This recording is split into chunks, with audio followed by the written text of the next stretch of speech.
Hello students, कैसे हैं आप सब? I hope you all are fine. सबसे पहले उन बच्चों को सॉरी जो कुछ दिनों से लेक्चर्स का वेट कर रहे थे। मुझे कुछ बच्चों के मैसेजेस मिले, sir waiting for the next lecture. Actually बेटा I was busy, my mom isn't well. दुआ करिए जैसे जल्द ठीक हो जाए। इंशाल्लाह I upload the lectures on a daily basis from now onwards. तो आज हमारा टॉपिक है सेंट्रीपिटल एक्सेलरेशन। सेंट्रीपिटल एक्सेलरेशन एक बहुत ही इंपॉर्टेंट टॉपिक है और उसका आज हम लोग फॉर्मूला डिराइव करेंगे दो मेथड से, ज्योमेट्रिकल और calculus method. Okay, centripetal acceleration क्या होता है इसको समझने से पहले हमें थोड़ा सा बेस क्लियर करना होगा। पहले मैं आपको कुछ बेसिक चीजें समझाता हूँ जो उसका कॉन्सेप्ट समझने में हमारी हेल्प करेंगे। ओके ठीक है। इसमें सबसे पहली चीज देखिए ध्यान से, मैं क्या करता हूँ, एक डस्टर ले लेता हूँ। ये है हमारे पास एक डस्टर। ये डस्टर जो है ये फॉरवर्ड डायरेक्शन में चल रहा है। मान लेते हैं फॉरवर्ड डायरेक्शन हमारा फॉरवर्ड डायरेक्शन में ऐसे चल रहा है। इसका मतलब ये हुआ कि इसकी जो वेलोसिटी है वो ये वाले डायरेक्शन में है। ये डायरेक्शन में उसकी क्या है, वेलोसिटी। ये ऐसे चलते जा रहा है, चलते जा रहा है, चलते जा रहा है। समझ में आ रहा है आप लोगों को? अब उसके बाद क्या, जैसे ही चलते जा रहा है, चलते जा रहा है, चलते जा रहा है, मैं क्या कर देता हूँ, मैं इस पर एक फोर्स लगा देता हूँ। ऐसे चलते चलते चलते मैंने क्या कर दिया, इस पर एक फोर्स लगा दिया। जैसी फोर्स लगा दिया तो अब इसकी वेलोसिटी का जो डायरेक्शन है वो इसकी वेलोसिटी का डायरेक्शन ये हो जाएगा। कुछ समझ में आया? इसका ये मतलब हुआ कि अगर कोई मूविंग पार्टिकल के पास कोई वेलोसिटी है और अगर हम क्या करें, परपेंडिकुलर डायरेक्शन में फोर्स लगाएंगे तो उसकी वेलोसिटी का डायरेक्शन वो चेंज कर देता है, मैग्नीट्यूड नहीं चेंज करता है। ये चीज मैं आपको समझा चुका हूँ वेक्टर्स के पार्ट में। क्लियर है? ठीक है। तो पहली चीज हमको क्या याद रखनी है बेस के लिए, सबसे पहले कि if F bar is perpendicular to V bar, यानी फोर्स अगर वेलोसिटी को परपेंडिकुलर है देन सिर्फ वेलोसिटी का क्या चेंज होगा, डायरेक्शन ऑफ वेलोसिटी चेंजेस। क्या लिखेंगे हम लोग, direction of velocity changes, magnitude remains same.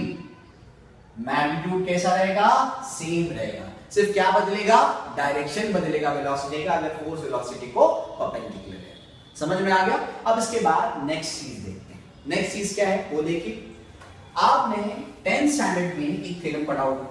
10th standard के सर्कल चैप्टर में आपने एक थ्योरम पढ़ा था ज्योमेट्री में कि tangent is perpendicular to the radius. ये चीज हमें काम आने वाली है। ठीक है, तो सेकंड चीज क्या याद रखनी है हम लोगों को कि tangent is perpendicular to the radius. Tangent क्या होता है, रेडियस को परपेंडिकुलर होता है। रिकॉल करवा दूं, ये अगर हमारे पास सर्कल है तो ये हमारा रेडियस है, ये हमारा क्या है, टेंजेंट है। और टेंजेंट और रेडियस क्या होता है, आपस में परपेंडिकुलर होते हैं। ओके। थर्ड चीज वेरी इंपॉर्टेंट, जो थर्ड पॉइंट है ये बहुत इंपॉर्टेंट है, क्योंकि देखिए ध्यान से, हम अगर क्या करें, मैं अगर क्या करता हूं, बाहर जाता हूं और इस बिल्डिंग पे जाकर के फोर्स लगाता हूं। क्या करता हूं, बिल्डिंग पे जाकर के फोर्स लगाता हूं, मूव करवाने की कोशिश करता हूं, तो क्या बिल्डिंग हिलेगी? ऑब्वियसली नहीं हिलेगी। समझ में आ गया? यानी अगर कहीं पर कोई फोर्स लगा रहा है, इसका मतलब ये नहीं है कि उस बॉडी के पास जिस पे फोर्स लग रहा है उसके पास एक्सेलरेशन आ जाएगा। समझ में आया क्या बोला मैंने, कि फोर्स लगाने के बाद जरूरी नहीं है कि बॉडी के पास क्या होता है, एक्सेलरेशन आ जाएगा। लेकिन जो इसका कन्वर्स है, अगर किसी बॉडी के पास एक्सेलरेशन है तो ये मस्ट है कि उस पर कोई ना कोई फोर्स लग रहा होगा। समझ में आ गया? तो आपको ये पॉइंट याद रखना है कि अगर किसी बॉडी पे फोर्स लग रहा है तो जरूरी नहीं है कि उसके बाद एक्सेलरेशन होगा, लेकिन अगर किसी बॉडी के पास एक्सेलरेशन है तो ये मस्ट है कि उसके ऊपर क्या लग रहा होगा, कोई ना कोई फोर्स जरूर लग रहा होगा। समझ में आ गया? ठीक है। If acceleration is present this implies F bar is acting on it, लिख देते हैं on it। अगर एक्सेलरेशन प्रेजेंट है इसका मतलब कोई ना कोई फोर्स जरूर लग रहा होगा। समझ में आ गया? तो ये तीन चीजें आपको अच्छे से याद रखनी है सेंट्रीपिटल फोर्स और सेंट्रीपिटल एक्सेलरेशन के कॉन्सेप्ट को समझने। ओके स्टूडेंट्स, अब हम मुद्दे पर आते हैं। हमारे पास मान लेते हैं पार्टिकल है जो क्या कर रहा है, यूनिफॉर्म सर्कुलर मोशन परफॉर्म कर रहा है। तो हमने क्या मान लिया कि हमारे पास एक पार्टिकल है जो क्या कर रहा है, यूनिफॉर्म सर्कुलर मोशन परफॉर्म कर रहा है एंटी क्लॉकवाइज सेंस में। यूसीएम का मतलब दो चीजें हैं, आपको बता चुका हूं मैं। ओमेगा यानी एंगुलर स्पीड कांस्टेंट होती है और साथ ही साथ लीनियर स्पीड भी क्या होती है, कांस्टेंट होती है। समझ में आ गया? तो एंगुलर स्पीड भी कांस्टेंट है और लीनियर स्पीड भी कांस्टेंट है।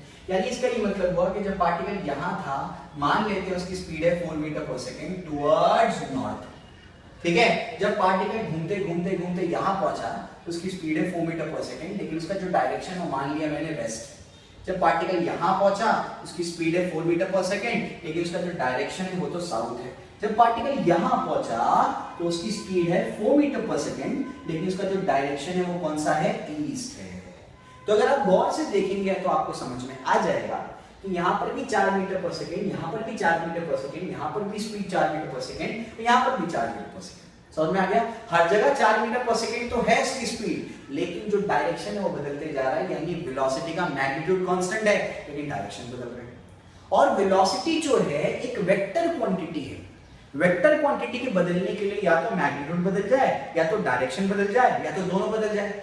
यहां पर वेलोसिटी का डायरेक्शन हर पॉइंट पे बदल रहा है। मैग्नीट्यूड भले ही कांस्टेंट हो, लेकिन वेलोसिटी का डायरेक्शन बदल रहा है, इसका मतलब वेलोसिटी बदल रही है। तो आपने क्या कंक्लूड कर लिया कि यूसीएम में भी क्या होता है, वेलोसिटी बदलती है, वेलोसिटी कांस्टेंट नहीं होती है। तो हम लोग लिख लेते हैं in UCM velocity isn't constant.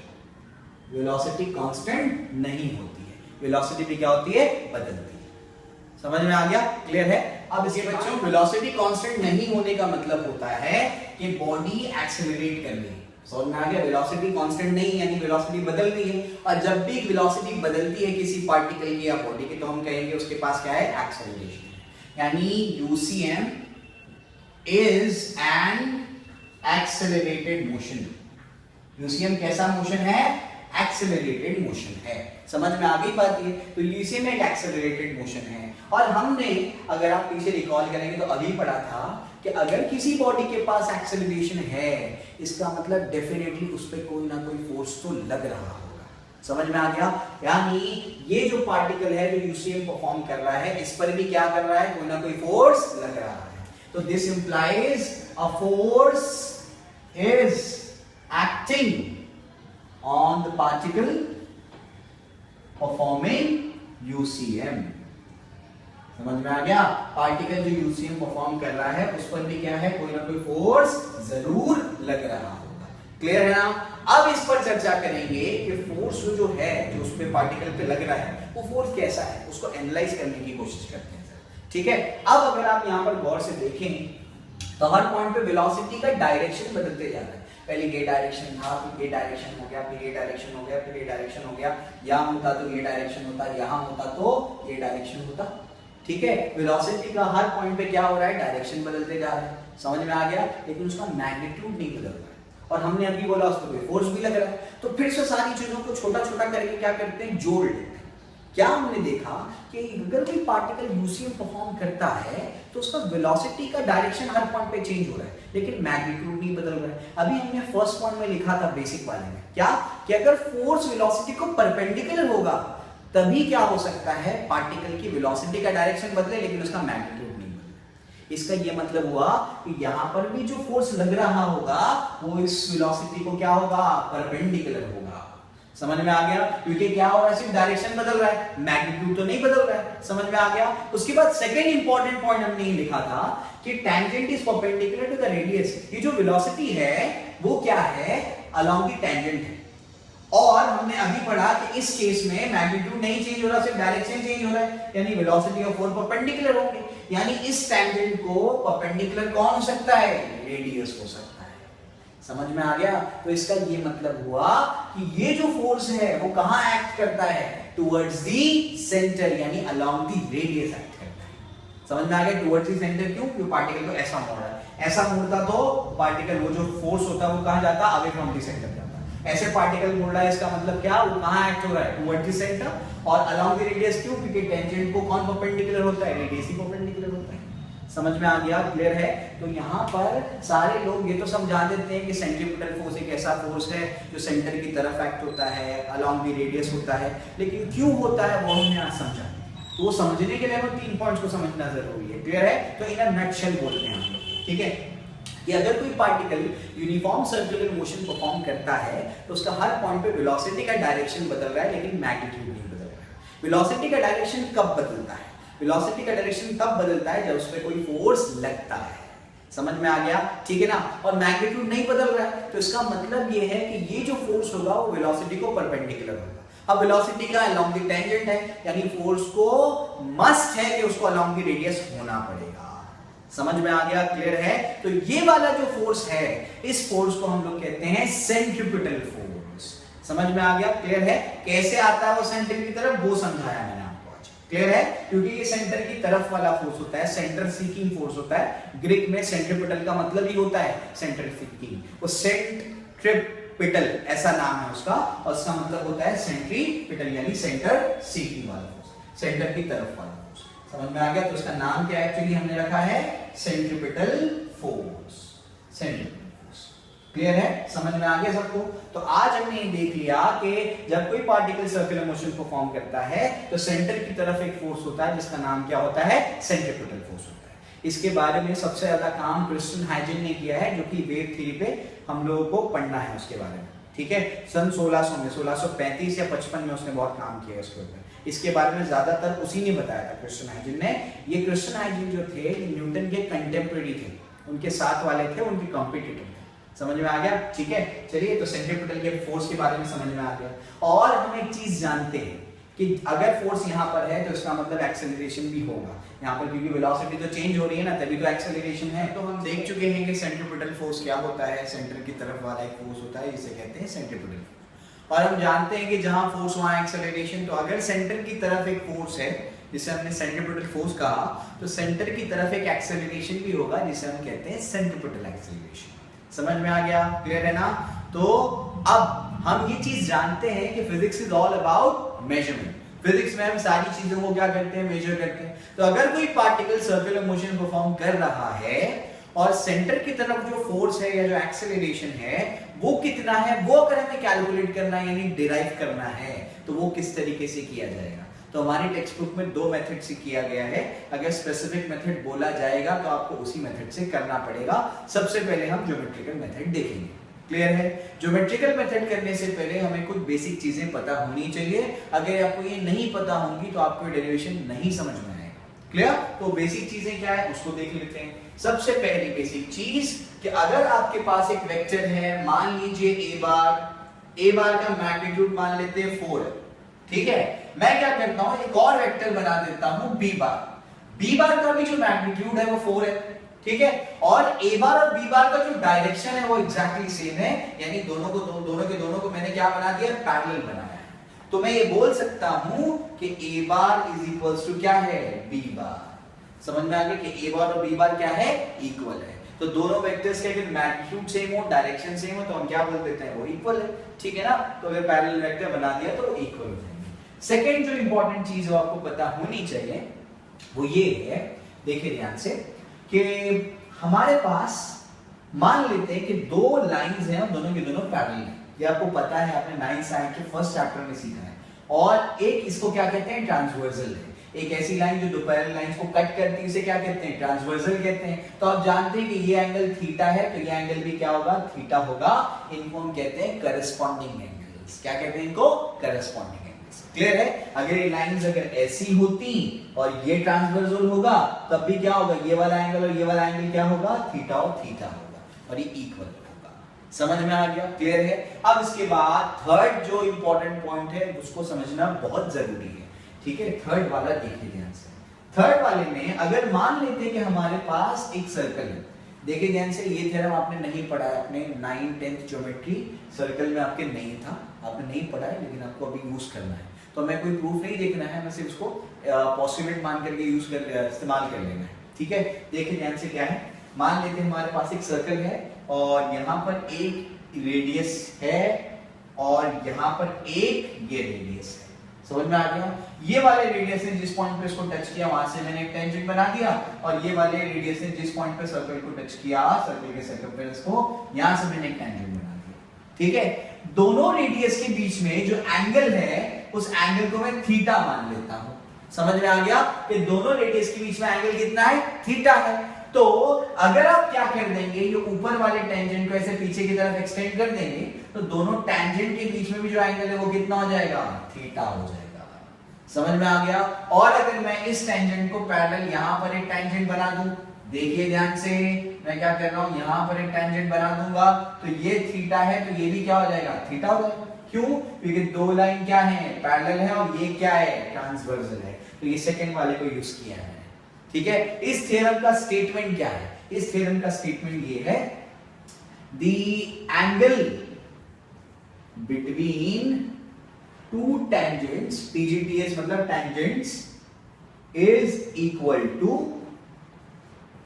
The angle between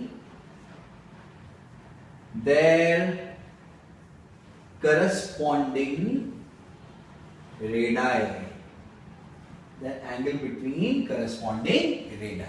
समझ में आ गया? तो वापस से इसको देखते हैं, थर्ड वाले को एक बार वापस से देखिए ध्यान से। मैंने क्या कहा कि अगर हमारे पास एक सर्कल है और यहाँ पर मेरे पास ये एक रेडियस है, ये एक रेडियस है, यहाँ टेंजेंट बना दिया, यहाँ से टेंजेंट बना दिया, तो दोनों रेडियस के बीच में जो एंगल होगा वही एंगल दो टेंजेंट्स के बीच में भी होगा। समझ में आ गया? तो वही लिखा है मैंने, the angle between two tangents is equal to the angle between the corresponding radii। समझ में आ गया? क्लियर है? तो ये 3 पॉइंट समझ लेना बहुत इंपॉर्टेंट है। क्लियर? ओके बच्चों, तो हमारा क्वेश्चन होगा, derive an expression for centripetal acceleration of a particle performing UCM। एक पार्टिकल जो यूसीएम परफॉर्म कर रहा है उसके सेंट्रीपिटल एक्सेलरेशन का एक्सप्रेशन निकालो, यानी इसका फॉर्मूला डिराइव करो। या फिर क्वेश्चन ऐसा होगा, derive an expression for linear acceleration of particle performing UCM. समझ में आ गया? लीनियर एक्सेलरेशन क्यों बोल दिया? ये ज्यादा स्पेसिफिक लग रहा है ना, सेंट्रीपिटल एक्सेलरेशन। यहाँ पर लीनियर एक्सेलरेशन की बात की, इसको मैं आगे के पार्ट में समझाऊंगा कि ऐसा लीनियर एक्सेलरेशन क्यों बोला है उसने। ठीक है, अब देखिए ध्यान से, इस क्वेश्चन की शुरुआत आप कैसे करेंगे। देखिए ये क्वेश्चन का आप आंसर इस तरीके से कर सकते हैं। सबसे पहले ये पॉइंट तो याद करवा ही दिया आपको मैंने, क्या? Consider particle performing uniform circular motion in anti clockwise sense. हमने एक पार्टिकल कंसीडर किया जो क्या परफॉर्म कर रहा है, यूनिफॉर्म सर्कुलर मोशन परफॉर्म कर रहा है। कौन से सेंस में? एंटी क्लॉकवाइज सेंस में। समझ में आ गया? उसके बाद जो सेकंड इंपॉर्टेंट है पॉइंट, वो इसका डायग्राम आएगा। ठीक है, डायग्राम को समझ लेना बहुत जरूरी है, क्योंकि ये जो मेथड है ये मैं यूज कर रहा हूं सबसे पहले ज्योमेट्रिकल मेथड। कौन सा यूज कर रहा हूं? Geometrical method. और ज्योमेट्री में आप एक चीज जानते हैं कि जो पूरा का पूरा आंसर होता है ना, वो डायग्राम में ही छुपा होता है। अगर आपने डायग्राम को प्रॉपर्ली एनालाइज कर लिया तो आप आराम से उसका आंसर निकाल लेंगे। तो यहाँ पर भी डायग्राम बहुत इंपॉर्टेंट है, उसको जरा समझना पड़ेगा। तो मान लेते हैं कि हमारे पास ये पार्टिकल है जो क्या कर रहा है, यूनिफॉर्म सर्कुलर मोशन परफॉर्म कर रहा है इस पाथ पर और एंटी क्लॉकवाइज सेंस में कर रहा है। समझ में आ रहा है? अब उसके बाद क्या, सेंटर से मैंने ऐसे यहाँ पर रेडियस वेक्टर बनाया और यहां से एक रेडियस वेक्टर बना दिया। ठीक है, इन दोनों रेडियस वेक्टर में मान लेते हैं एंगल थीटा है, मान लेते हैं पार्टिकल ए से बी तक पहुंचा डेल्टा टी टाइम में और उसने डेल्टा थीटा एंगल कवर कर लिया। समझ में आ गया? एक पॉइंट पे अगर मुझे उसकी वेलोसिटी निकालनी तो हम क्या करते हैं, अलोंग दी टेंजेंट बताते हैं, यानी टेंजेंट बनाते हैं कि वेलोसिटी मिल जाएगी, क्योंकि हम जानते हैं कि किसी भी कर्व पाथ पे जो इंस्टेंटेनियस वेलोसिटी होती है वो अलोंग दी टेंजेंट काइनेमेटिक्स में डिस्कस किया था मैंने इसे। ठीक है, और बी पॉइंट पर अगर वेलोसिटी निकालनी तो मैं क्या करूंगा, फिर से टेंजेंट बना दूंगा। तो बी पे फिर से टेंजेंट बना दिया, ये क्या हो गया, v2 बार हो गया, ये हमारा v1 बार है। समझ में आ गया? क्लियर है ना? अब उसके बाद देखिए ध्यान से मैं क्या कर रहा हूं, यहां पर जो मेरा ये v1 बार वेक्टर है, इसी के पैरेलल में और यहां पर वेक्टर बना दूंगा। ठीक है, उससे मुझे फायदा होगा। आप लोग पॉज करके लिख लीजिएगा फर्स्ट पॉइंट, मुझे थोड़ी सी जगह चाहिए, मैं इसको रब करूंगा। ठीक है, तो ये जो होगा इसको मैंने थोड़ा सा रब कर दिया। अब आगे चलते हैं, आगे क्या मैंने क्या कर दिया, ये जो v1 बार है ना, इसी के पैरेलल ऐसे क्या कर दिया, एक और वेक्टर बना दिया यहाँ पर। ठीक है, जो कि क्या है, सेम मैग्नीट्यूड का है, लेकिन क्या है, सिर्फ मैग्नीट्यूड भी सेम है, डायरेक्शन भी सेम है, कुछ भी अलग नहीं है। मैग्नीट्यूड सेम है, डायरेक्शन भी सेम है। अगर ये v1 बार है तो ये भी क्या हो जाएगा, v1 बार हो जाएगा। ठीक है, और यहाँ पर मैं क्या करता हूँ, ट्राइंगल को कंप्लीट करने के लिए एक और वेक्टर बना देता हूँ। इनके नाम देते हैं, ए भी है ना, ये सी और ये डी दे देते हैं। यहाँ तक सबको समझ में आ गया? क्लियर है? तो अब तक हमने क्या किया, अब तक हमने एक ऐसा पार्टिकल लिया जो यूनिफॉर्म सर्कुलर मोशन परफॉर्म कर रहा है, ये एक रेडियस वेक्टर, ये एक रेडियस वेक्टर, यहाँ से वेलोसिटी, यहाँ से वेलोसिटी। क्लियर है? इसके ऐसे पैरेलल एक और वेक्टर मैंने बना दिया और ट्राइंगल को कंप्लीट कर लिया। तो अब तक की कहानी समझ में आ गई होगी। अब आगे चलते हैं, आगे क्या देखिए ध्यान से।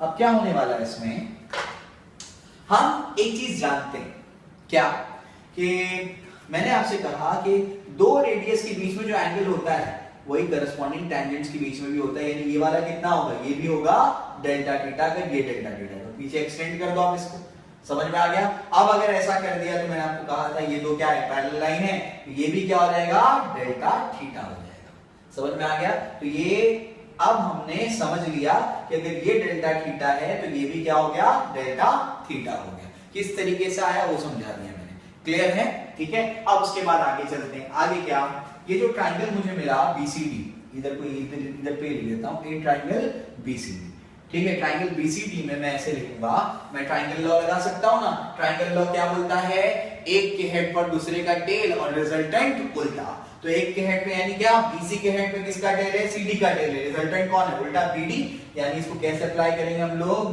बीसी बार प्लस क्या हो जाएगा, CD bar is equals to यहां पर क्या हो जाएगा, बीडी बार। समझ में आ गया, क्या अप्लाई किया हम लोग ने, triangle law of vector addition apply कर दिया, ठीक है ना। अब उसके बाद आगे चलते हैं, आगे क्या है, बीसी बार क्या है, बीसी बार तो V1 बार है, तो बीसी बार की जगह पर V1 बार लिख दिया, प्लस सीडी बार क्या है वो मुझे नहीं पता है, बीडी बार मुझे पता है, बीडी बार तो V2 बार है, फाइनल वाली वेलोसिटी है, ये क्या है, V2 बार है। तो देयरफॉर सीडी बार क्या होगा, सीडी बार होगा V2 बार माइनस V1 बार। समझ में आ गया। मैंने आपको एक चीज बताई थी, मैं फिर से रिकॉल करा देता हूं। मान लेते हैं कि मार्कर का प्राइस अभी 30 रुपीज है, 2 साल पहले इसका प्राइस 25 था, तो कितना चेंज आया, तो आप बोलेंगे सर 5 रुपए का आया। कैसे समझ में आ गया, आपने फाइनल प्राइस में से इनिशियल प्राइस को माइनस कर दिया, 30 में से 25 माइनस किया, 5 मिल गया। तो अगर मैं क्या कर दूं, किसी भी फाइनल वैल्यू में से इनिशियल वैल्यू को माइनस कर दूं तो आपको चेंज मिल जाएगा। V2 जो है ये फाइनल वेलोसिटी है, V1 जो है ये इनिशियल वेलोसिटी है। अगर मैं फाइनल में से इनिशियल वेलोसिटी को माइनस कर देता हूं तो मुझे क्या मिल जाएगी, चेंज इन वेलोसिटी मिल जाएगी। समझ में आ गया। तो इस तरीके से CD बार क्या मिल रहा है मुझे, चेंज इन वेलोसिटी, ये क्या हमारा, चेंज इन वेलोसिटी। तो CD bar change in velocity के लिए जो नोटेशन लिया गया है आपकी टेक्स्ट बुक में वो है डेल्टा V बार। तो देयरफॉर CD बार क्या है, CD बार है डेल्टा V बार, ये चेंज इन वेलोसिटी का नोटेशन है। समझ में आ गया। तो देयरफॉर अगर सिर्फ मैग्नीट्यूड लूंगा, मैं सिर्फ मैग्नीट्यूड लूंगा, this implies CD is equals to delta V। इसको मैं दे देता हूं equation number A, equation A बोल दिया मैंने। समझ में आ गया तक का। अब आगे चलते हैं, आगे क्या, देखिए डायग्राम मिटाना नहीं अभी हम लोगों को जरूरत है, ठीक है ना। तो देखिए अभी कंप्लीट नहीं होगा ना डेरिवेशन, तो अभी इसकी जरूरत है। ओके, आगे क्या देखते हैं, नेक्स्ट जो होगा हमारा थर्ड पॉइंट। थर्ड पॉइंट क्या, ये जो सेकंड पॉइंट था ना, थर्ड पॉइंट में हम लोग क्या लिखेंगे, देखिए वी नो दैट, हम जानते हैं कि एक्सेलरेशन क्या होता है, काइनेमेटिक्स में पढ़ा है मैंने, एक्सेलरेशन क्या होता है, rate of change of velocity. तो एक्सेलरेशन को लिख सकते हैं हम लोग dv by dt, instantaneous acceleration. इस डिफरेंशियल कोएफिशिएंट का एक नोटेशन होता है लिमिट के टर्म्स में, एक्चुअली वही डेरिवेटिव का डेफिनेशन होता है ना, limit delta t tends to 0 delta v by delta t, इसको इक्वेशन b कह लीजिए। समझ में आ गया, क्लियर है ना। तो यहां तक हम लोगों ने कर लिया एक्सेलरेशन का पार्ट भी। अब हम आगे चलते हैं, आगे हमारा होगा point number 4।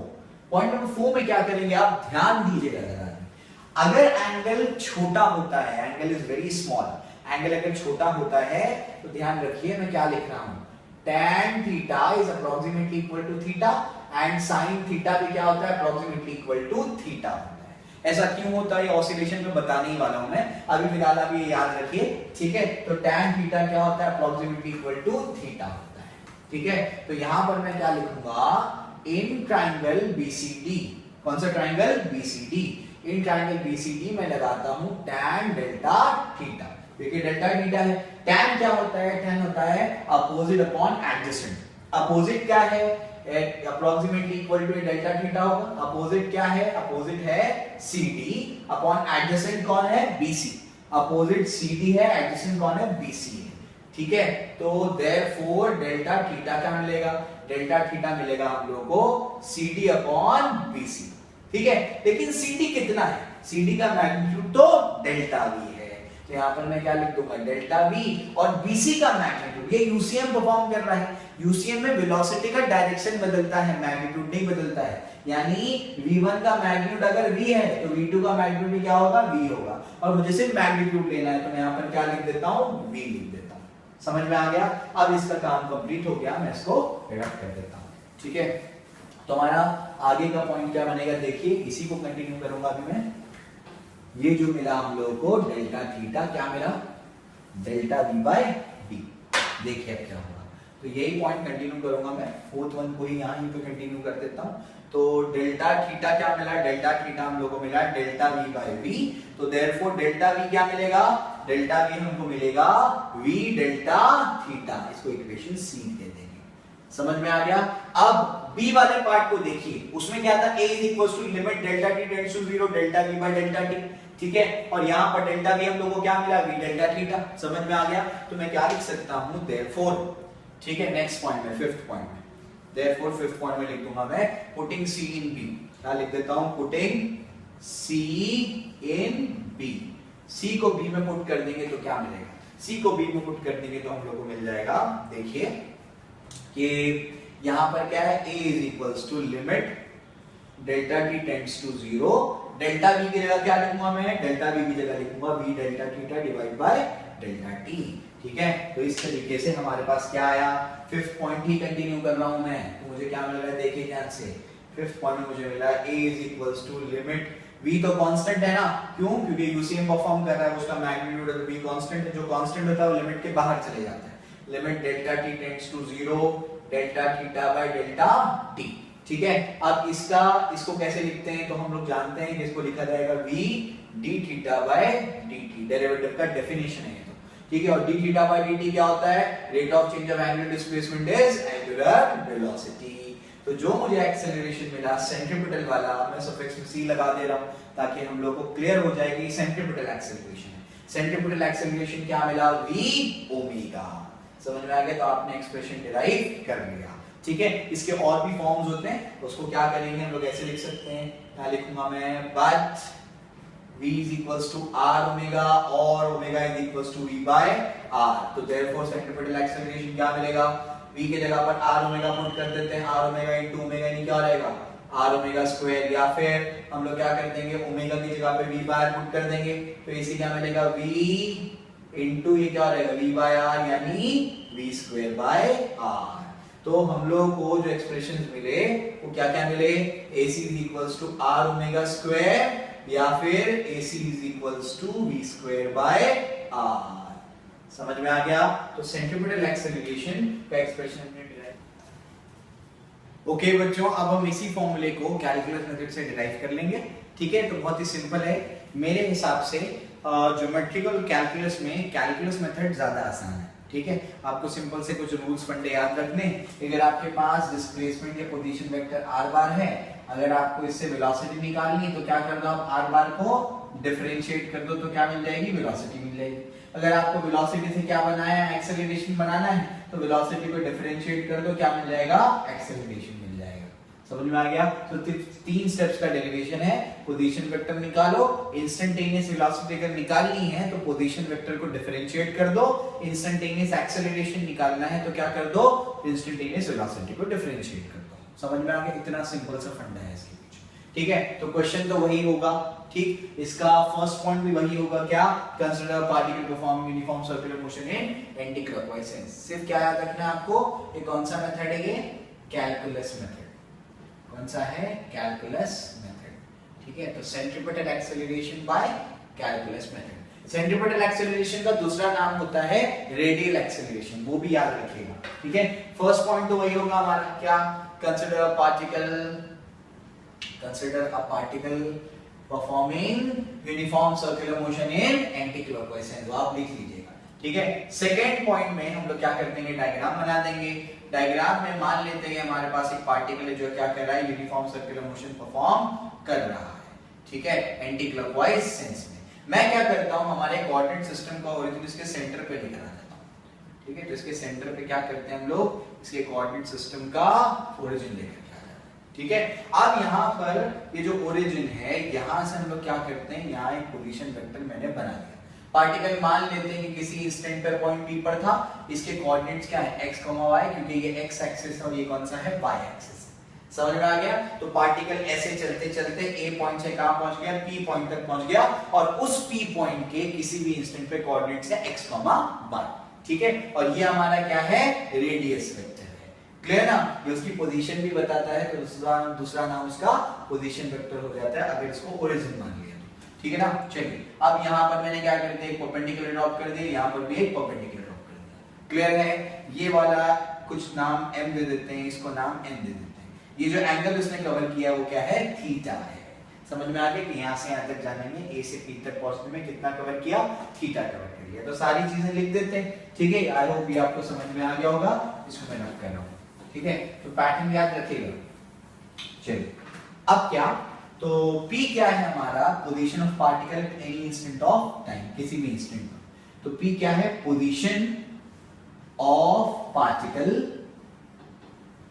at a certain instant, किसी certain instant पर पार्टिकल की क्या है, वो पोजीशन है, ठीक है। अब उसके बाद आगे चलते हैं। आगे क्या, r बार जो है वो क्या है, r बार वो पोजीशन वेक्टर, क्या है वो पोजीशन वेक्टर। थीटा क्या है, थीटा है एंगुलर डिस्प्लेसमेंट, थीटा क्या है, एंगुलर डिस्प्लेसमेंट, ठीक है। तो इस तरीके से तीन चीजें हम लोग ने डिफाइन कर दी, ओरिजिन और बताने की जरूरत नहीं। क्लियर है? तो पहले पॉइंट में बता दिया पार्टिकल है, सेकंड पॉइंट में क्या कर दिया, उसका डिस्क्राइब कर दिया, उसका डिस्क्रिप्शन बता दिया हमने, ठीक है ना। अब इसके बाद क्या, थर्ड पॉइंट में देखिए ध्यान से। थर्ड पॉइंट में मैं क्या कर देता हूं, ये सब मैं रब कर रहा हूं, डायग्राम की फिलहाल मुझे जरूरत है, मैं रहने देता हूं उसको। थर्ड पॉइंट में हम लोग क्या कर देंगे, इसका पोजीशन वेक्टर लिखेंगे। तो यहां पर कर देता हूं थर्ड पॉइंट। पोजीशन वेक्टर जो होता है, position vector of particle, position vector का जनरल फॉर्म हमने वेक्टर में सीखा है। पोजीशन वेक्टर का जनरल फॉर्म होता है r bar is equals to xi cap plus yj cap। समझ में आ गया? क्लियर है ना? तो xi cap plus yj cap। अब जरा ध्यान दीजिएगा यहाँ पर, ठीक है। ये चीज आपने 10th स्टैंडर्ड में ही सीखी है, मैं बस रिवाइज करा रहा हूँ। इसकी जो मैं यहाँ पर कराऊंगा उसको आपको एग्जाम में आंसर में लिखने की जरूरत नहीं, ठीक है, इसे आपके समझने के लिए। ये ट्राइंगल कंसीडर करिए OPM, ये आपको दिख रहा है, ये O, ये P और ये OPM ट्राइंगल। तो इन ट्राइंगल कौन सा देता हूं मैं, OPM ट्राइंगल, मैंने OPM लिया। इसमें अगर ये मुझे थीटा है मेरे पास ना, और मैं निकालता हूं साइन थीटा, क्या निकालता हूं, साइन थीटा। साइन थीटा क्या होता है, अपोजिट अपॉन हाइपोटेन्यूज। अपोजिट क्या है उसको जरा समझना पड़ेगा। देखिए ध्यान से, ये क्या है, हमारा y एक्सिस है, यानी ON जो होगा कोई y कोऑर्डिनेट होगा, इसको y ले लेते हैं, इतना कुछ y होगा। ये तो रेक्टेंगल दिख रहा है ना आपको, तो अगर ये y है तो ये भी क्या होगा, कुछ y होगा। बिल्कुल उसी तरीके से ये वाला कौन सा एक्सिस है, हमारा x एक्सिस है। तो ये OM जो होगा वो कोई x कोऑर्डिनेट होगा, मान लेते हैं क्या है, हमारा x है। तो इस तरीके से थीटा का अपोजिट, यानी ये जो अपोजिट है ना वो क्या है, y है, और हाइपोटेन्यूज क्या है, इसका मैग्नीट्यूड क्या है, r है। तो ये क्या हो जाएगा, y upon r, this implies y क्या हो जाएगा, y हो जाएगा r sin थीटा। समझ में आ गया? इसी तरीके से अगर मैं यहां पर cos थीटा निकालूं तो cos थीटा क्या होगा, cos थीटा हमारा बनेगा एडजेसेंट अपॉन हाइपोटेन्यूज। एडजेसेंट क्या है, x, हाइपोटेन्यूज क्या है, r, तो x अपॉन r, तो x इज इक्वल टू क्या हो जाएगा, r cos थीटा। समझ में आ गया? क्लियर है ना? तो यहां पर x की जगह पर क्या लिख सकते हैं, r cos थीटा, और y की जगह पर r sin थीटा। तो यहां पर लिख देता हूं मैं r cos theta i cap plus r sin theta j cap. समझ में आ गया? लेकिन हम एक चीज जानते हैं, क्या जानते हैं, but theta is equals to omega t. याद कर लिए एंगुलर वेलोसिटी के पॉइंट जो मैंने लिखाया था कि ओमेगा क्या होता है, थीटा बाय टी, यानी थीटा हो गया ओमेगा टी। तो देयरफॉर r बार क्या बन जाएगा, वो बन जाएगा r cos omega T i cap plus r sin omega T j cap. समझ में आ गया? तो हमको पोजीशन वेक्टर मिल गया, इसको इक्वेशन A बोल देते हैं। समझ में आ गया? अब पोजीशन वेक्टर से अगर मुझे इंस्टेंटेनियस वेलोसिटी निकालनी है तो क्या करना पड़ेगा, इस पोजीशन वेक्टर को डिफरेंशिएट करना पड़ेगा। वो हम करेंगे पॉइंट नंबर 4 में। अब मुझे इसकी जरूरत नहीं है, मैं इसको रख कर देता हूं, ठीक है। चलिए अब क्या, जो नेक्स्ट होगा हमारा पॉइंट, हमें वेलोसिटी निकालने वाला पॉइंट है। तो नेक्स्ट पॉइंट में क्या बोलूंगा मैं, differentiating equation A with respect to time, time के रिस्पेक्ट में उसको क्या कर दो, डिफरेंशिएट कर दो। तो अगर मैं v बार निकालना चाहता हूं तो मुझे करना पड़ेगा dr bar by dt is equals to d by dt अपनी जगह पर, r बार क्या है, r बार है r cos omega t i cap plus r sin omega t j cap. समझ में आ गया? अब मुझे क्या करना है, इसको डिफरेंशिएट करना है। तो देयरफॉर क्या हो जाएगा, v bar is equals to r को बाहर ले लिया मैंने, cos ओमेगा t का डेरिवेटिव क्या होता है, याद होगा आपको, cos ओमेगा t यानी cos थीटा का डेरिवेटिव होता है माइनस sin थीटा। मैं एक ट्रिक दे रहा हूं, आप लोग उसको याद रखिएगा, SDC यानी स्वीट ड्रीम सिंड्रेला। समझ में आ गया? क्या बोला मैंने, स्वीट ड्रीम सिंड्रेला यानी क्या, साइन का डेरिवेटिव क्या होता है, cos, तो cos का डेरिवेटिव माइनस साइन। एक याद हो जाता है ना तो दूसरा अपने आप याद हो जाएगा, अब कंफ्यूजन नहीं होगा आपको इसके बाद, ठीक है। तो क्या, स्वीट ड्रीम्स सिंड्रेला यानी क्या, साइन का डेरिवेटिव क्या होता है, cos होता है, तो cos का डेरिवेटिव क्या हो जाएगा, माइनस साइन हो जाएगा, ठीक है। इस तरीके से r तो कांस्टेंट था, cos का डेरिवेटिव क्या होगा, minus sine omega t into omega i cap plus r constant है, sin theta sin omega t का डेरिवेटिव क्या होगा, वो होगा cos omega t into omega j cap. समझ में आ गया, क्लियर ना? तो यहां पर एक्सप्रेशन क्या बना, v bar is equal to क्या मिला, minus r omega sin omega t i cap plus r omega cos omega t j cap. ये क्या मिल गया, वेलोसिटी मिल गई। समझ में आ गया? अब अगर मुझे क्या करना है, वेलोसिटी से एक्सेलरेशन बनाना है तो क्या करना पड़ेगा, वेलोसिटी को डिफरेंशिएट कर दो। तो मैं क्या कर देता हूं, थर्ड वाले पॉइंट को अब रब कर देता हूं। इससे क्या आप क्या बनाएंगे, वेलोसिटी से एक्सेलरेशन बनाएंगे। कैसे बनाएंगे, डिफरेंशिएट करके बनाएंगे। ओके, तो नेक्स्ट जो होगा हमारा फिफ्थ पॉइंट, वो होगा डिफरेंशिएटिंग, इसको बोलेंगे इक्वेशन बी। क्या बोलते हैं, equation B, differentiating equation B with respect to time. Time के रिस्पेक्ट में क्या कर दो, उसको डिफरेंशिएट कर दो। तो एक्सेलरेशन इज इक्वल्स टू क्या होगा, dv bar by dt is equals to d by dt of v bar क्या है, v बार है minus r omega sin omega t i cap plus r omega cos omega t j cap, ठीक है। अब minus r omega तो constant है, तो a बार क्या होगा, माइनस r ओमेगा बाहर है। साइन का डेरिवेटिव क्या होता है, अभी सीखा हमने, स्वीट ड्रीम सिंड्रेला यानी साइन का डेरिवेटिव क्या होता है, cos होता है। यहाँ पर होगा cos omega t into omega, क्यों आ रहा है ये, क्योंकि ये कंपोजिट फंक्शन है ना, ठीक है। अब उसके बाद क्या, प्लस r ओमेगा फिर से बाहर आएगा, cos ओमेगा t का डेरिवेटिव क्या होगा, minus sine omega t into omega, और ये क्या हमारे पास j क्या, समझ में आ गया। तो इसको फिर से थोड़ा सा रीअरेंज कर लेते हैं। यहाँ पर r ओमेगा और ये ओमेगा यानी minus r omega square cos omega t i cap, फिर minus r omega square sin omega t j cap. समझ में आ गया। अब यहाँ पर क्या कर सकता हूँ मैं, देखिए ध्यान से, मैं माइनस ओमेगा स्क्वायर को बाहर ले लेता हूँ, इसका एक पर्पस है, ठीक है। माइनस ओमेगा स्क्वायर को बाहर ले लेंगे तो अंदर बच जाएगा r cos omega t i cap plus r sin omega t j cap, ठीक है। अगर आप ये वाले टर्म को गौर से देखेंगे और r बार से कंपेयर करेंगे तो ये तो r बार ही होता है, तो देयरफॉर एक्सेलरेशन होता है माइनस ओमेगा स्क्वायर r बार, पीछे देख सकते हैं, है ना। तो इस तरीके से एक्सेलरेशन यानी सेंट्रीपिटल एक्सेलरेशन एक्सप्रेशन आ गया। समझ में आ गया, क्लियर है।